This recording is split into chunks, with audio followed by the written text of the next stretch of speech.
Tout d'abord, l'uniforme permet de lutter contre les inégalités entre les élèves, notamment pour les élèves qui ne possèdent pas de moyens financiers.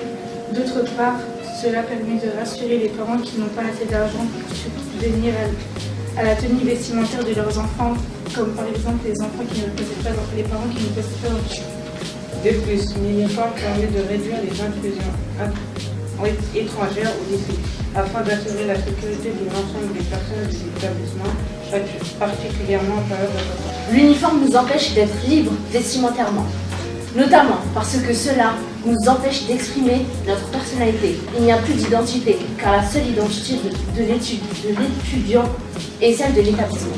Dans un second temps, l'uniforme à l'école reflète la supériorité d'une catégorie sociale.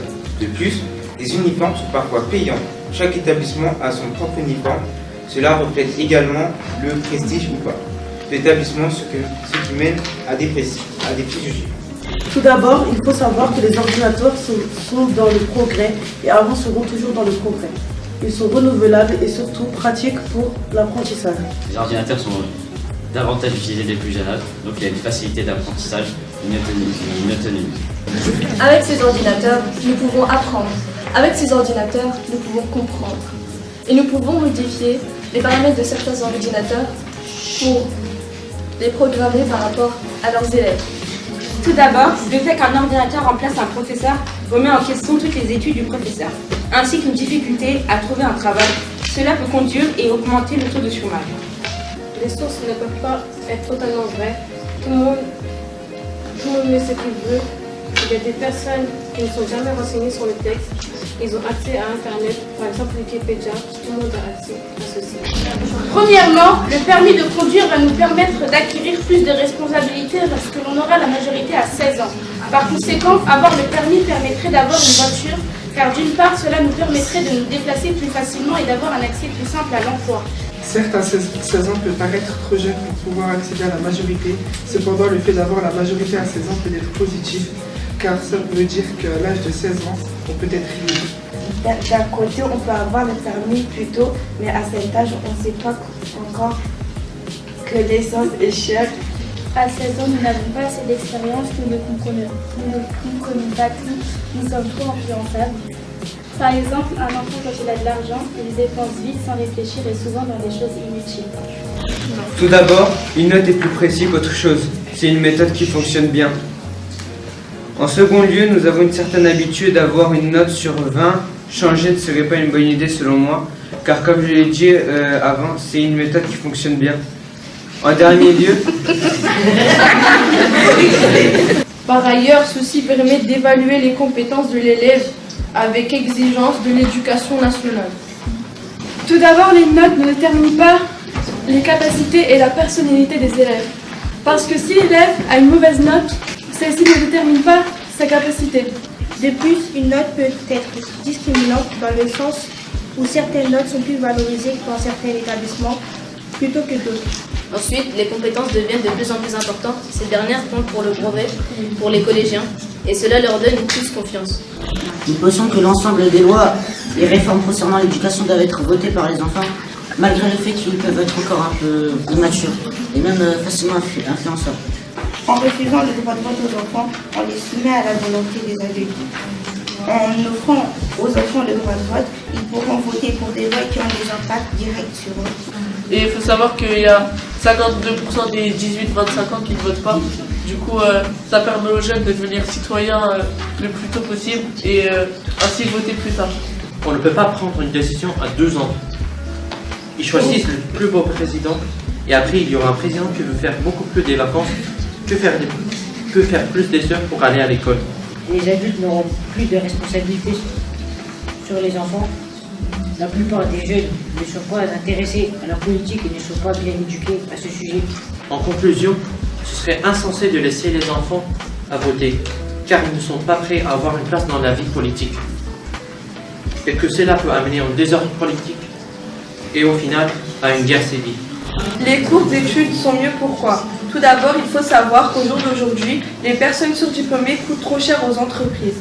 Donc, on remarque que ces mêmes personnes se retrouvent la plupart du temps au chômage. Par ailleurs, certains métiers ne nécessitent pas de longues études, et donc les études prolongées sont inutiles dans ces cas-là, par exemple les caissiers ou les plombiers.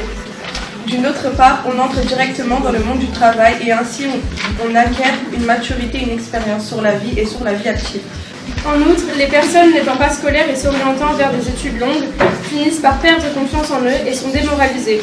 Ces individus accroissent le taux d'échec scolaire. Quels sont ceux d'entre vous qui veulent faire des études courtes?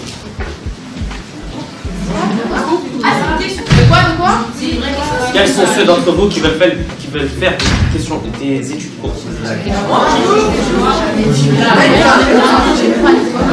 Grâce aux études longues, nous avons plus d'expérience, plus de chances d'avoir un travail, plus de débouchés, plus de choix de métiers et de chemins à prendre.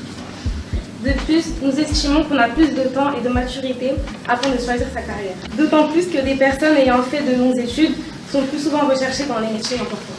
L'intelligence à la base est la capacité de s'adapter à une situation nouvelle. Or, le manuel est confronté à cette situation tous les jours. Alors, ces deux cas sont égaux. Tout d'abord, les métiers dits manuels offrent un emploi dès la sortie de la formation. Ils sont moins fatigants. De plus, l'être humain doit être toujours en train de s'interroger sur sa condition et se remettre en question. Par exemple, les professeurs participent à l'éducation des enfants. On leur apprend à réfléchir et à se remettre en question. Nous distinguons deux types de personnes faisant des métiers dits manuels, ceux qui ont fait de ce métier leur choix et ceux qui n'ont pas eu le choix. Ceux qui n'ont pas eu le choix sont souvent issus de familles défavorisées et donc n'ont pas eu le temps de se concentrer sur leurs études. Ils doivent faire le ménage et les autres tâches pour aider leurs parents. Les principales inégalités sont le salaire et les conditions de travail. Il est vrai que les personnes pratiquant un métier dit manuel n'ont pas travaillé étant jeunes. J'ai récemment fait mon stage en entreprise et me suis rendu compte des inégalités. Jusque dans les machines à café qui n'ont pas la même qualité selon les secteurs, qui sont secteur ingénierie, secteur manuel. Mais ces personnes n'ont-elles pas droit à une deuxième chance? N'ont-elles pas le droit à l'égalité, la justice?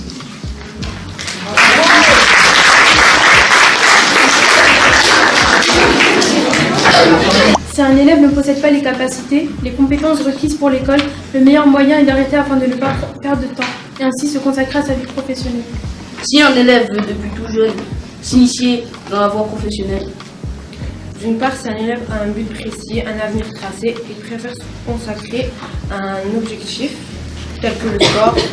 On peut notamment noter les différentes capacités que celui-ci pourra acquérir, comme une augmentation de maturité, d'autonomie, mais également de l'indépendance. Pour finir, il y aura moins d'échecs à l'école. Les élèves seront motivés car ils ont choisi d'aller à l'école. Nous sommes contre l'arrêt de l'école à 16 ans car la personne pourrait se reformer sur soi-même et donc de ne pas développer sa responsabilité. Un élève peut vouloir arrêter l'école car l'orientation qu'il a choisie ne lui correspond pas. Cependant, il peut changer son orientation pour pouvoir en choisir une qui lui correspondrait mieux. D'autre part, continuer l'école à 16 ans peut permettre d'acquérir un sens critique pour, par exemple, bien choisir un président.